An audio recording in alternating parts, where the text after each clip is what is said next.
Drake's legacy isn't fading, it's fracturing in real time. Not 10 years from now, not slowly over time, right now. And it's not just because Kendrick dropped a diss track. It's because for the first time in over a decade, Drake looks beatable. The man who used to control the culture now feels like he's reacting to it. And in a game where perception is everything, that shift is fatal. This is deeper than a bad rollout or a few weak bars. This is about the aura breaking, the mystique gone, the invincibility gone, the fear that kept rappers from firing shots completely gone. What's left is an artist who built his throne on dominance, now trying to hold on to it with distractions, and fans can feel it. The GOAT narrative? It's wobbling, and the longer Drake stays quiet, the louder the fall becomes. Be sure to like and subscribe because what happens next wasn't supposed to happen ever. Now we go to the place that hurt the most, when Toronto turned on its own king.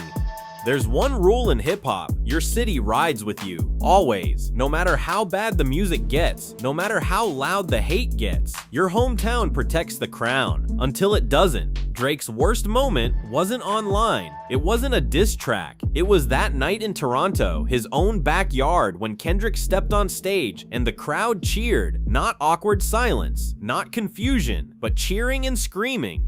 That wasn't just betrayal, that was a cultural exorcism, because when your city turns, it's over. If the streets that raised you no longer see you as untouchable, you're not the king anymore, you're just another rapper. And Drake knew it. That's why there was no post, no clap back, just silence. Because how do you fix a moment like that? Now Drake finally makes a move, but not with music, with silence. Drake didn't disappear, he strategized in silence. But here's the twist, that silence wasn't strength, it was survival. After The Heart Part 6 dropped and the timeline went nuclear, Drake vanished. No statement, no song, no slick Instagram post, just digital air. And for a second, people thought, maybe he's unbothered, maybe this is him playing it cool. But let's be real, that wasn't calculated calm, that was creative panic. Because when you've built your entire brand on always having the last word, and then you say nothing, it screams louder than a diss ever could. Drake's silence didn't look powerful, it looked lost, like someone still trying to figure out how to rebuild an image that's already cracked. The man who once controlled the conversation was suddenly watching it unfold without him, and that's never been the Drake playbook. Now, let's explore how he tries to change the narrative, and he does it with the most random alliance imaginable. Enter Morgan Wallen. Now, linking up with Morgan Wallen can be seen as the weirdest pivots in Drake's entire career. After the diss war cooled and the silence got too loud, Drake re-emerged, not with bars, but with boots. Suddenly he's hanging in Nashville, drinking bourbon and cosplaying as country royalty. You expect the Sixth God to clap back with a classic freestyle, and instead, he's out here smiling in cowboy hats with a guy who got canceled for racial slurs? What are we doing, bro? It doesn't read like reinvention. It reads like diversion. Drake's trying to shift the spotlight. Don't look at the Kendrick damage. Look over here. It's not growth, it's hiding. Because when the rap world is cooking you alive and you start aligning with artists outside the genre, it doesn't feel like growth, it feels like retreat. Be sure to like and subscribe, because in coming up, Drake goes even deeper. New outfits, new circles, new aesthetic, but none of it feels authentic. And that's when the rebuild starts to look forced. Let's get into it. Drake didn't just change his scenery, he changed his whole personality. Suddenly, it's Houston strip clubs, cowboy energy, throwback jerseys, for the H captions, like he's been repping it since Take Care. He's not just pivoting, he's running. Because the second the Kendrick smoke got too thick in Toronto, Drake dipped south and started rebuilding in real time. New identity, new look, new allies. But here's the problem.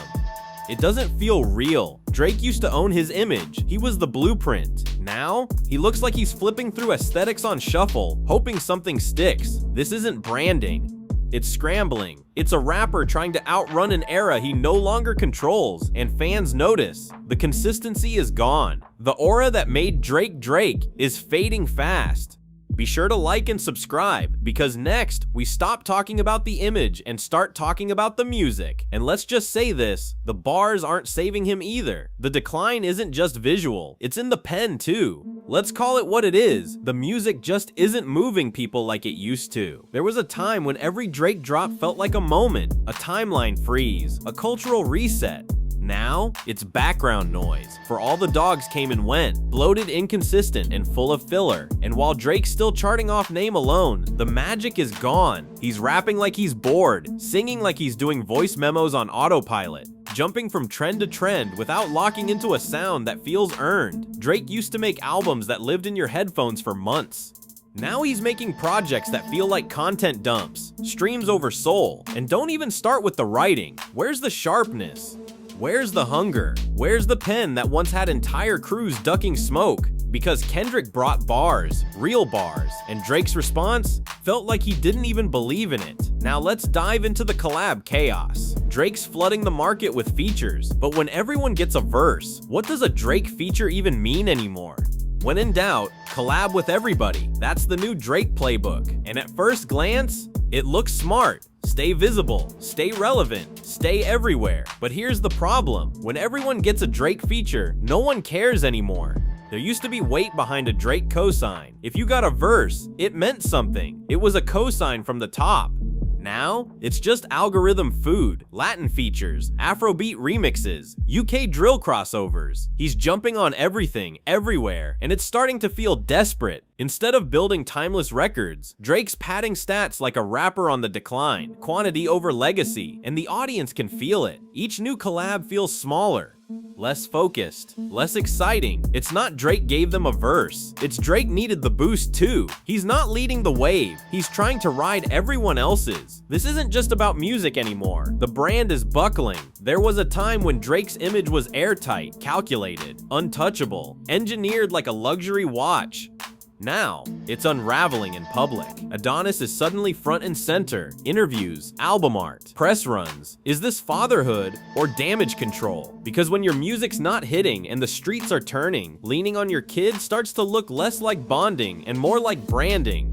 Then there's the awkward interviews, forced rollouts, the vibe of a man trying too hard to look unbothered. And the fans can feel it. He's not playing offense anymore. He's managing PR. Every move feels like a response. Every post feels like it's trying to reclaim a moment that's already gone. This isn't just Drake losing momentum, it's Drake losing control. And now we zoom in on the one person who flipped everything. Kendrick Lamar didn't just drop a diss, he rewrote the hierarchy. And Drake? He's still trying to figure out how to exist in this new rap world.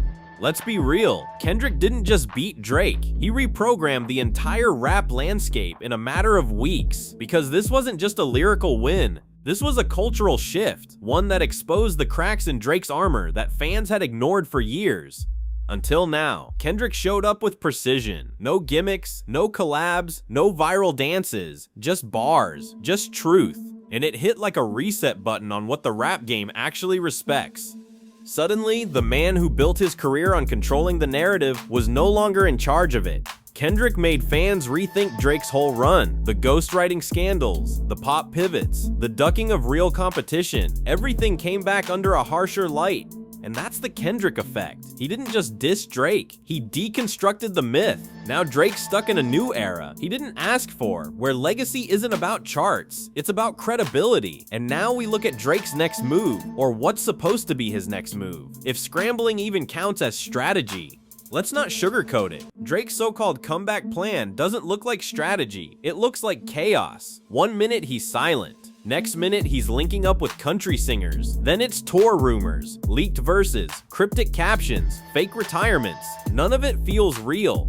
This isn't calculated. This isn't the Drake who finessed the timeline for a decade. This is a man throwing everything at the wall, hoping one headline sticks. We got sneak peeks of unfinished songs. We got rumors of another collab album. We got vague talk of returning to the essence. But guess what? Nobody's buying it. Because when your legacy's intact, you don't need to over-explain. You drop a classic and let it speak. But Drake? He's teasing, testing, tweaking, stalling, like someone who doesn't know what move actually fixes the damage. This ain't a rollout, it's a recovery mission, and it's not going well. With that said, when your legacy starts slipping and the culture starts looking elsewhere, there's only so much spinning you can do. Because what Drake's doing right now, it doesn't look like a master plan. It looks like panic. And once the audience smells panic, it's over. That's why this so-called rebuild isn't inspiring confidence. It's raising questions. Too many shifts, not enough substance. Too many teasers, not enough truth. So here we are. Drake's not just trying to recover from Kendrick, he's trying to recover from Drake, from the myth, from the pressure, from the version of himself that felt untouchable for over a decade. Can he fix it? Sure. He's still one of the most talented artists of our generation, but it won't come from features, photo ops, or genre flips. It has to come from clarity, from purpose, from hunger. And right now, it feels like the hunger's gone. If you made it to this point, let me know in the comments. Is this a slump, or is this the start of Drake's downfall? Be sure to like and subscribe for more deep dives. And check out the Kendrick episode next, because that's the moment the whole war shifted.